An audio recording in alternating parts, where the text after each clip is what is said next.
Madam President, I would like to congratulate you on the assumption of the presidency of the Conference on Disarmament. The complex global security environment has become increasingly volatile.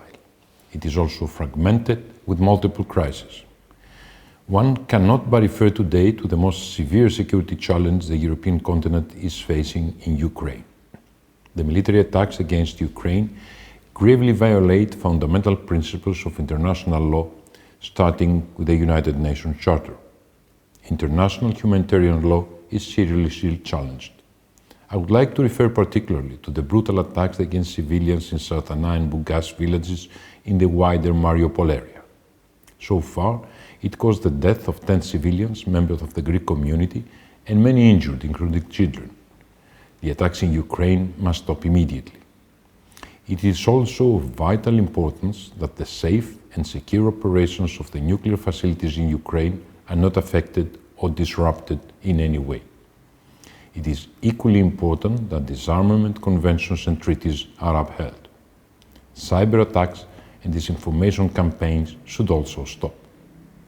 We stand ready to do our utmost to contribute to all efforts for de-escalation within regional and international fora.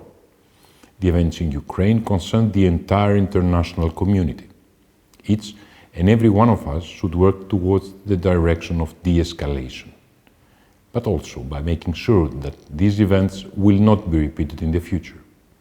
Greece believes that a treaty-based and legally binding arms control system can provide security reassurance to all state parties, a system consistent with the principles of international law.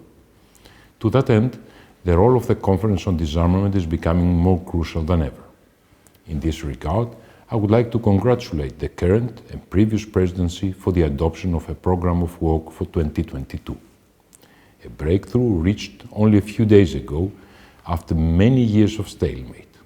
This will allow to address both traditional and new challenges.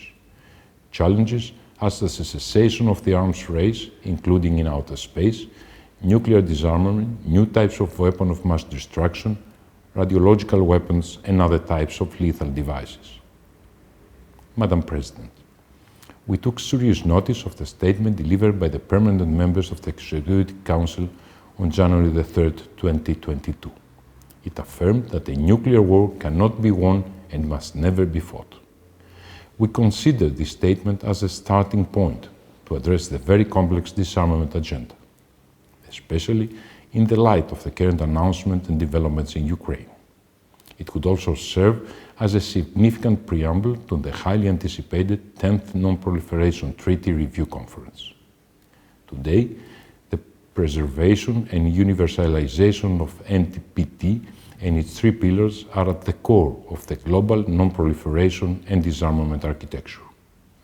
From a national perspective, and given that there are no quick fixes to disarmament, we believe that only through a step-by-step approach we can reach a complete and verifiable nuclear disarmament. An appropriate first step would be the conclusion of the Fissile Material Cut-off Treaty and the universalization of the Comprehensive Test Ban Treaty. As the Ebola and COVID-19 crises have demonstrated, biological threats increase the need for international cooperation. The norm against the use of infectious diseases as a weapon is universally accepted. However, there is still a risk of malicious use, mainly by non-state actors.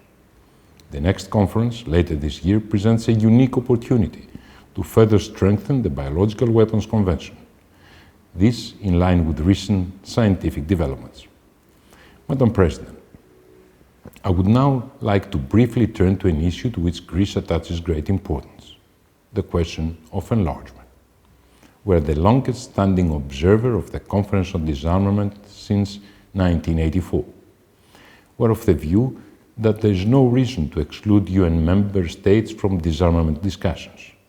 We should not restrict participation in negotiations on disarmament issues to only 65 countries, especially at a time when global security arrangements require global partnerships.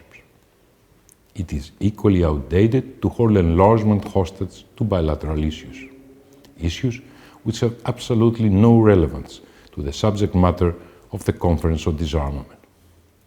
Madam President, arms control and disarmament emerged during the Cold War period in order to find a common understanding on security-related matters. Today, given the multiple challenges that we face, we need to effectively revive the process for the sake of global peace and security. Greece stands ready, as a responsible member of the international community, to contribute to this process. Thank you.